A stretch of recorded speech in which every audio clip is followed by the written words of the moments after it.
பாட ஆரம்பிக்கிறதுக்கு முன்னாடி நம்ம துவா ஓதிக்கலாம். ரப்பி ஷ்ரஹ்லி சத்ரி வயஸ்ஸிர்லி அம்ரி வஹ்லுல் உக்தத்தம் மின் லிசானி யஃப்கஹு கௌலி. ரப்பி ஸித்னி இல்மா ரப்பி ஸித்னி இல்மா ரப்பி ஸித்னி இல்மா.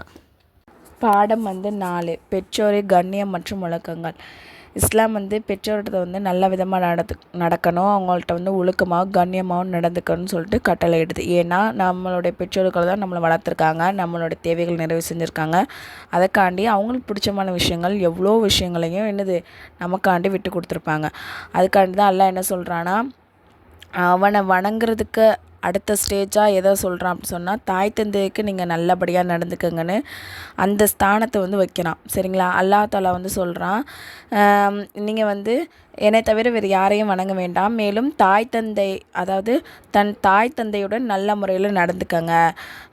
அவர்கள் ஒருவரோ அல்லது இருவருமோ முதுமை அடைஞ்சிட்டாங்க அப்படின்னு சொன்னால் அவர்கள் நீங்கள் சீ அப்படின்னு கூட சொல்ல வேண்டாம். அவர்களை நீங்கள் என்ன பண்ணாதீங்க, உதாசீனப்படுத்தாதீங்க. அவங்கள மிகவும் மரியாதையுடன் நடந்து கொள்ளுங்கள். இது அல்லாஹ்வுடைய மிக தெளிவான கட்டளை அப்படின்னு சொல்லிட்டு நமக்கு அல்லாஹ் கட்டளையிடுறான். இது சூரா இஸ்ரால 23வது வசனமாக இருக்குது. அடுத்தது நப்சாசம் என்ன சொல்கிறாங்க அப்படின்னு சொன்னால், தாய் தந்தைக்கு பணிவிடை செய்வதால் அவர்கள் சந்தோஷமாக வைத்துக்கொள்ளலாம், இம்மையிலும் மறுமையிலும் மிகப்பெரிய லாபங்கள் இருக்குது. ஒரு தடவை ஒரு சஹாபி நபிசுல்லாசம் கேட்குறாங்க, யார சொல்லா, பிள்ளைகள் மீது பெற்றோருக்கு எந்த அளவு கடமை உள்ளது அப்படின்னு கேட்கும்போது, அவ்விருவர்களின் உங்களின் சுவனம் அல்லது இன்னும் நரகமாக இருக்கிறார்கள் என பதில். அதாவது நீங்கள் எப்படி நடந்துக்கிறீங்களோ நீங்கள் பெற்றோர்கிட்ட நல்ல விதமாக நடந்துக்கிட்டீங்கன்னா அதன் மூலமாக சொர்க்கத்துக்கு போகலாம். அதே பெற்றோரை துன்புறுத்துறது, கஷ்டப்படுத்துறது மூலமாகவும் நீங்கள் என்ன பண்ணிடலாம், நரகத்துக்கு போகக்கூடியவங்களாக இருக்கான். அப்போது நம்ம பெற்றோர்கிட்ட எப்படி நடந்துக்கிறோமோ அதன் மூலமாக தான் நமக்கு சொர்க்கமாக நரகமானு இருக்குது அப்படின்னு ரசூல்லா பதில் சொல்கிறாங்க.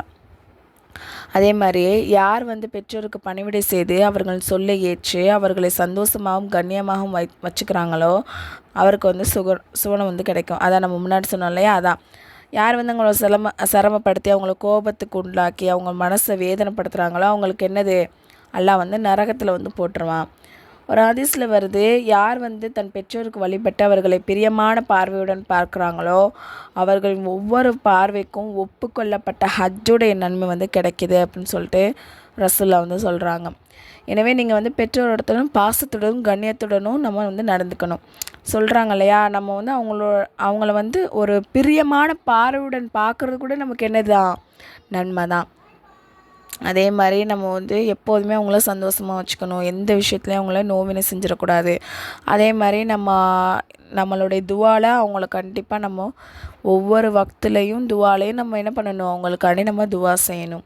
சரிங்களா? இன்ஷா அல்லாஹ் இதன்படி அமல் செய்ய உங்களுக்கும் எனக்கும் எல்லாம் என்ன செய்ய அருள் புரிவானாக. அடுத்த பாடம் பாடம் 5 எவரிடத்திலும் கையேந்தாதீர்கள். அல்லாஹ் தவிர மற்ற யார்கிட்டையுமே நம்ம என்ன பண்ணக்கூடாது, கையேந்தவே கூடாது. முஸ்லீம்கள் தன்மானத்திற்கு மாற்றமான செயலாக இது இருக்குது. சரிங்களா? இஸ்லாம் இவ்விதமான கெட்ட செயல்களை முற்றிலும் என்ன பண்ணியிருக்கு, தடை செஞ்சுருக்கு. இஸ்லாம் ஒவ்வொருவருக்கும் தன் சுய கட்டுப்பாடு மற்றும் உழைப்பினால் சம்பாதித்து தன்னுடைய உணவுக்குரிய ஏற்பாடுகளை செய்ய கற்று தந்திருக்கு. எப்படி நம்மளால் நமக்கு தெரிஞ்ச வியாபாரம் செஞ்சு அதன் மூலமாக சம்பாதிக்கிறதுக்கு வழிவகை நமக்கு கற்று தந்திருக்கு. அதை விட்டுட்டு நம்ம எதுக்கு எடுத்தாலும் மற்றவங்கள்ட்ட கையேந்துற விஷயம் மிகவும் கெட்ட பழக்கம். அதை அறவே தடை செஞ்சுருக்காங்க. மனிதர்கள் தம் உழைப்பை கொண்டு சாப்பிடுதல், தனக்குரிய உணவின் ஏற்பாடுகளை செய்தல் மக்களுக்கு முன் கை நீட்டுவதை விட சிறந்ததாக இருக்குது. ரசூல்லா சொல்கிறாங்க, உங்களின் ஒருவர் கயிற்றை எடுத்துக்கொண்டு காற்றிற்கு சென்று விறகுகள்லாம் வெட்டி அந்த விறகை தன் தோளில் சுமந்து கொண்டு அதை விற்பது, இவ்விதமாக அல்லாவின் கிருபையால் தன்னை யாசகம் என்ற இழிவிலிருந்து தன்னை பாதுகாத்து கொள்வது மனிதர்களும் கை நீட்டி யாசகம் கேட்பதை விட சிறந்ததுதான். சரிங்களா? அதாவது ஹதீஸில் இன்னொரு நிகழ்ச்சி சொல்லப்படுது. ஒரு ஏழை அன்சாரி ரசூல்லாட்ட யாசகம் கேட்குறாங்க. அவரிடம் உமது வீட்டில் ஏதாவது இருக்கிறதா என நபிசாஸ்லம் கேட்குறாங்க. அவர் என்னிடம் ஒரு கம்பளி இருக்குது அப்படின்னு சொல்கிறாங்க. அதை கொஞ்சத்தை போர்த்தி கொண்டும் கொஞ்சத்தை விரித்து படுக்கிறேன், மேலும் தண்ணீராக இருந்த ஒரு கோப்பை உள்ளது என சொல்கிறாரு. அந்த யாசம் கேட்க வந்த மனிதர் சொல்கிறாரு. அவ்விரண்டையும் தன்னிடம் கொண்டு வரும்படி என்ன சொல்கிறாங்க ரசூலா, அதை எடுத்துக்கிட்டு வாங்க அப்படின்னு சொல்லிட்டு கேட்குறாங்க. அந்த ரெண்டையும் கொண்டு வந்ததுக்கப்புறம் இவை இரண்டையும் நபி அவர்கள் தங்கள் கரங்கள் எடுத்து ஏலம் விடுற முறையில் என்ன பண்ணுறாங்க, அங்கே இருந்தவங்கள்ட்ட இரண்டையும், இங்கே இருக்கிறவங்க யாராச்சும் இந்த ரெண்டையும் வாங்குவோர் யாரும் உண்டா அப்படின்னு ரசூலா கேட்குறாங்க. அதுக்கு ஒரு தோழர் இருந்துருச்சு, நான் இவற்றை வந்து ஒரு திர்கத்துக்கு வாங்குகிறேன் அப்படின்னு சொல்கிறாங்க. ரசூல்லா உடனே என்ன பண்ணுறாங்க, ஒரு திர்கத்தை விட அதிகமாக யாராச்சும் வாங்குறீங்களா அப்படின்னு கேட்கும்போது இதே மாதிரி 2-3 தடவை வந்து கேட்குறாங்க. அது கேட்டதோட மற்றொருவர் எந்திரிச்சு நான் என்ன பண்ணுறாருன்னா, நான் 2 திர்கத்துக்கு வாங்கிக்கிறேன் அப்படின்னு சொல்லிட்டு சொல்கிறாங்க. அவரிடம் அந்த 2 பொருளையும் கொடுத்துட்டு 2 திர்கத்தை வந்து வாங்கிக்கிறாங்க. பிறகு அன்சாரி சஹாபியை அழைத்து அந்த 2 திர்கத்தையும் கொடுக்குறாங்க. அதாவது அந்த வந்து கேட்டார் இல்லையா, அந்த அன்சாரி தோழர்கிட்ட வந்து அந்த விற்ற அந்த 2 ஜாமானை விற்றுட்டு வந்த அந்த 2 திர்கத்தையும் வந்து அவர்கிட்டே கொடுத்து, இதில் ஒரு திர்கத்திற்கு வந்து கொஞ்சமாக உணவு ஜாமான்களை வாங்கி உங்கள் வீட்டுக்கு கொடுங்க, இன்னொரு திர்கத்தில் வந்து ஒரு கோடாரியை வாங்கிட்டு வாங்க அப்படின்னு சொல்கிறாங்க. அதே மாதிரி வாங்கிட்டு வந்தோடனே ரசூலா என்ன பண்ணுறாங்கன்னா, மரக்கைப்பிடியை அந்த கோடாரியில் வந்து மரக்கைப்பிடியை வந்து இணைச்சி இதை வந்து நீங்கள் காடுக்கு போய் விறகுல வெட்டி சுமந்து வந்து அது வியாபாரம் பண்ணுங்க அப்படின்னு சொல்கிறாங்க. அடுத்து 15 நாளுக்கு அப்புறம் என்னை வந்து பாருங்கள் அப்படின்னு சொல்லிட்டு அனுப்பி வைக்கிறாங்க.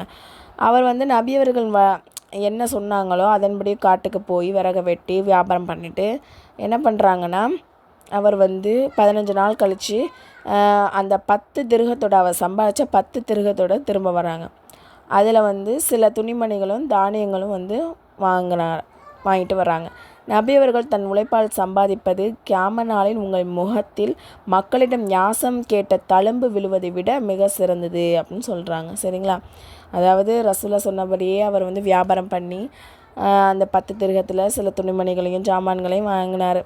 இந்த மாதிரி அதாவது முன்னாடி யாசம் கேட்டு ஒன்றுமே இல்லான்னு வந்தார்ல, அவருக்கு எப்படி அந்த ஜாமானை விற்று திர்கத்தை வாங்கி கொடுத்து எப்படி வியாபாரம் பண்ணணும்னு சொல்லி கொடுத்து இப்போ வந்து சுயமரியாதையோடு இருக்காங்க இல்லையா. அதான் ரசூலா என்ன சொல்கிறாங்கன்னா, கியாமத்னால யாசம் கேட்டவங்களுக்கு முகத்தில் என்ன படும், தழும்பு போடப்படும்.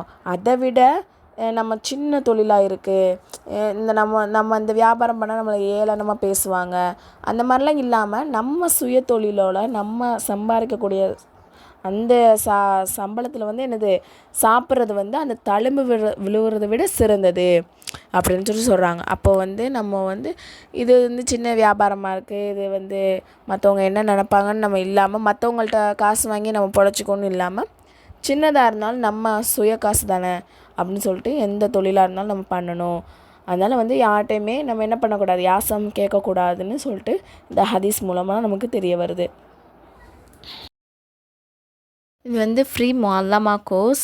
இதில் வந்து நான் சேரன்னு விருப்பம் உள்ளவங்க, அதாவது ஒன்லி லேடிஸ் மட்டும் இதில் வந்து ஜாயின் பண்ணிக்கோங்க.